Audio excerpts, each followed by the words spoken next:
자, 네. 2편 ETF 1편. 고르는 기준 네. 설명을 해보겠습니다. 네. 같은 상품을 살 때 네. 네. 하나의 기준을 골랐다면 음. 반도체면 반도체, 음. 헬스케어, 음. 뭐 바이오, 음. 뭔가 내가 사고 싶은 기준이 있고 그거에 대한 ETF를 사기로 결정을 했다면 네.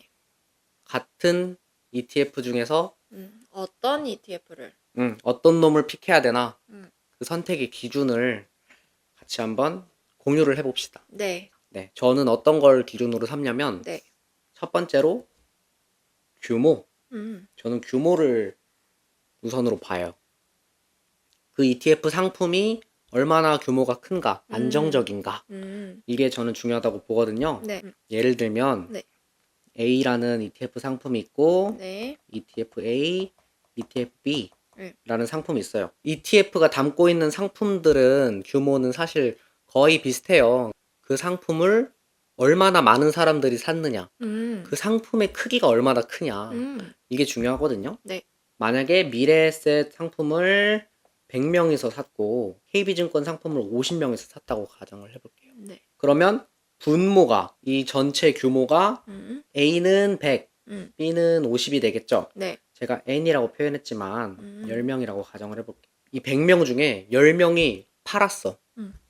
그러면 10분의 10%만큼의 휘청일 수 있잖아요. 네.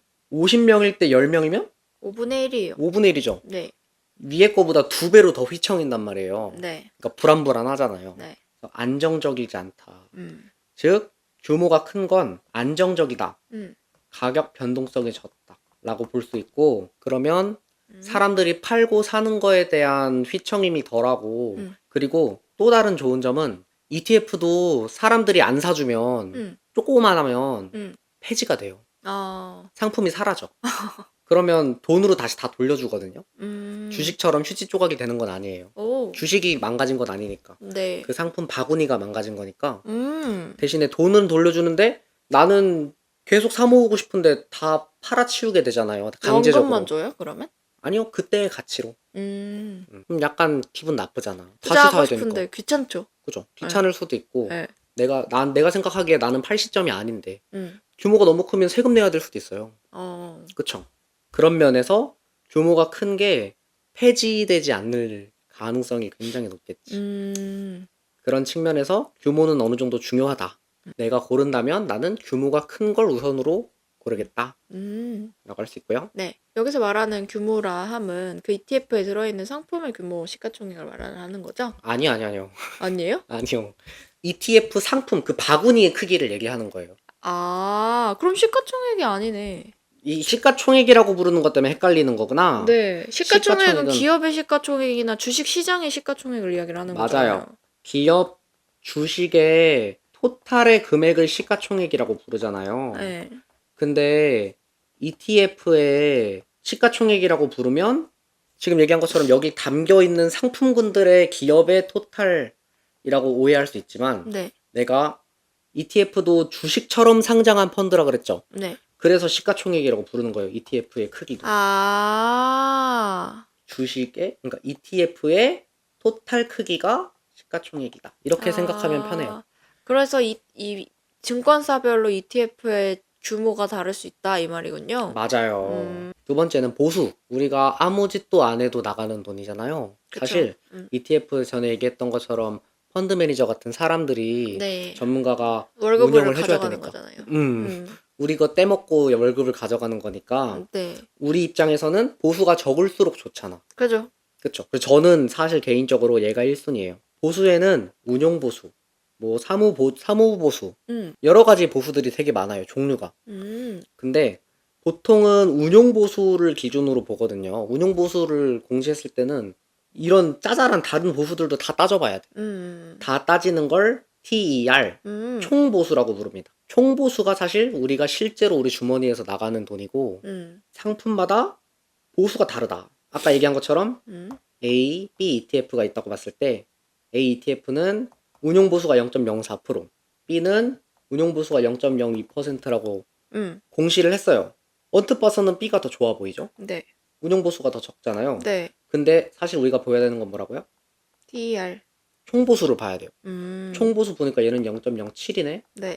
얘는 0.14네. 음. 이렇게 사람 눈을 속일 수 있다고. 이것만 봐서는. 그러니까 우리는 TER을 보고 현명하게 이 녀석이 좋은 놈이구나. TER은 다 노출이 되나요? TER도 공시를 해요. 보면. 대신에 좀 깊숙이 찾아 들어가야 돼요.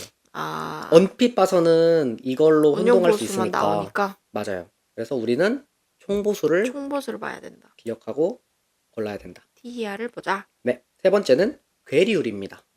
괴리율이 뭐냐면 실제 상품과 움직임이 다른 정도를 얘기해요. 예를 들어서 코스피 200 지수를 추종하는 ETF예요. 네. 코스피 200이 뭐 이런 식으로 올라갔어. 네. 근데 다음 날에 실제로 코스피 200 지수가 5%로 올랐네. 어제보다 5% 올랐네. 그러면 내가 이 지수를 추종하고 있는 ETF를 샀으니까 코스피 200이 5% 올랐다면 실제로 내 ETF도 5%가 올라줘야 돼. 근데 다시 보면은 제대로 보면은 3% 아니면 뭐 7% 이런 식으로 실제랑 다르게 움직이는 게 있어요. 그러니까 오차가 있다는 것 자체가 이미 나한테 리스크인 거예요. 네. 많이 오를 수도 있지만 많이 떨어질 수도 있다는 거니까. 네, 왜 다른데요? 이게 왜 다르냐?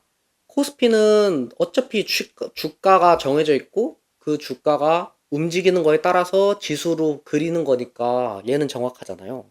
근데 ETF는 이게 5% 올라서 5% 상향해서 딱 다시 공시를 해놨어. 근데 사람들이 올랐다 하면서 막 팔았어.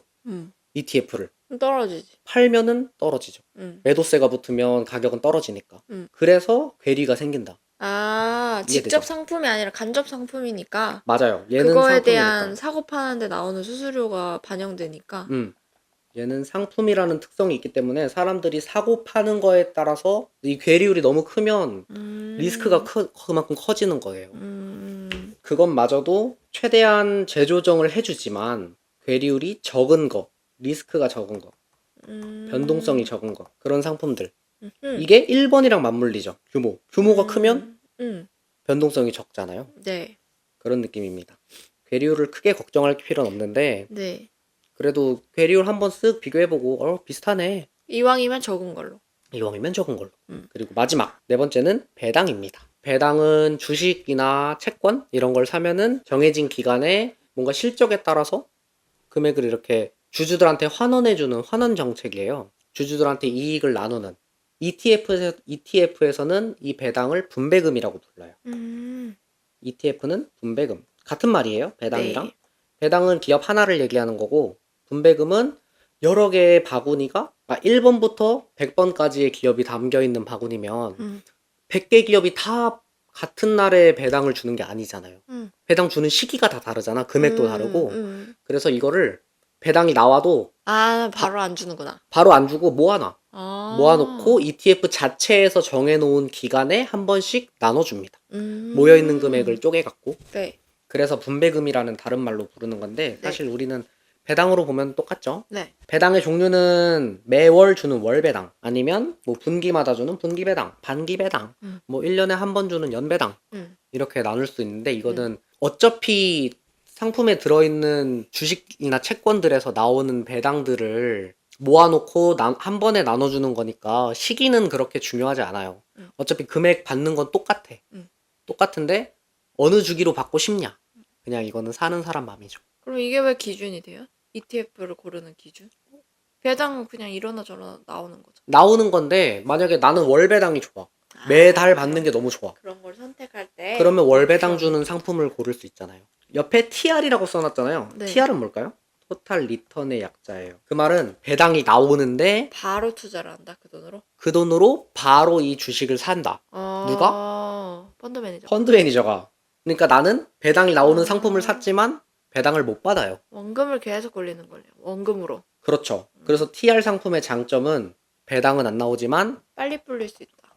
주가 자체가 상승폭이 훨씬 큽니다. 다른 상품들보다. 같은 걸 담고 있는 상품이어도 TR 제품은 배당이 없는 대신에 더 많이 올라요. 재투자하니까. 그렇죠. 재투자 계속 들어가니까. 그런 점이 있으니까 이런 거 잘 생각해보고 고르시면 되겠습니다. 그래서 마지막으로 어디서 어떻게 하는지 한번 알려만 줄게요. 네. 저는 ISA 다모아라는 홈페이지를 주로 이용하고요. 여기에 펀드랑 ETF 다 포함해갖고 상품들을 투자 설명서, 간이 투자 설명서 이런 것들이 다 있어요.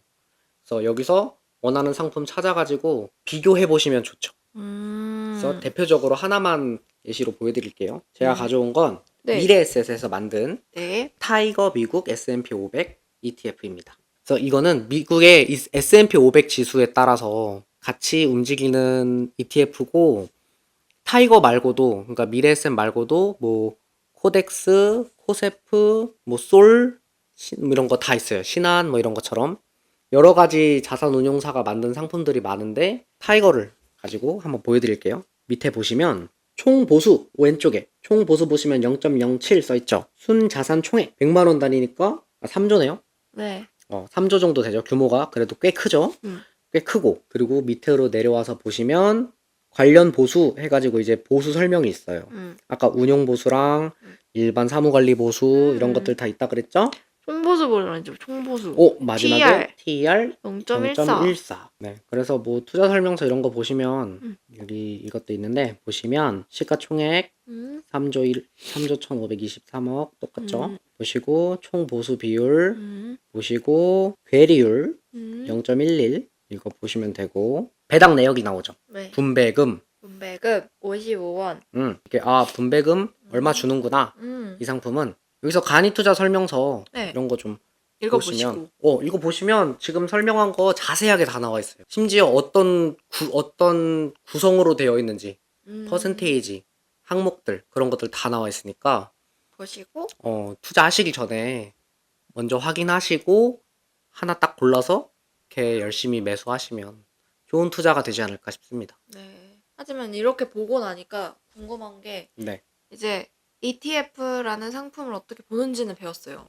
그런 거 반도체주를 할까 아니면 뭐 바이오주를 할까 코스피를 할까 나스닥을 할까 이런 거를 고를 때 어떻게 고르는 게 좋은지. 그래서 상품을 찝어주는 게 아니라 이제 본인이 그런 걸 고르는 기준이 있을 거 아니에요. 내 기준? 네. 다음에 얘기해 줄게요.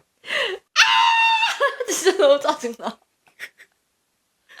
인사하세요. 안녕.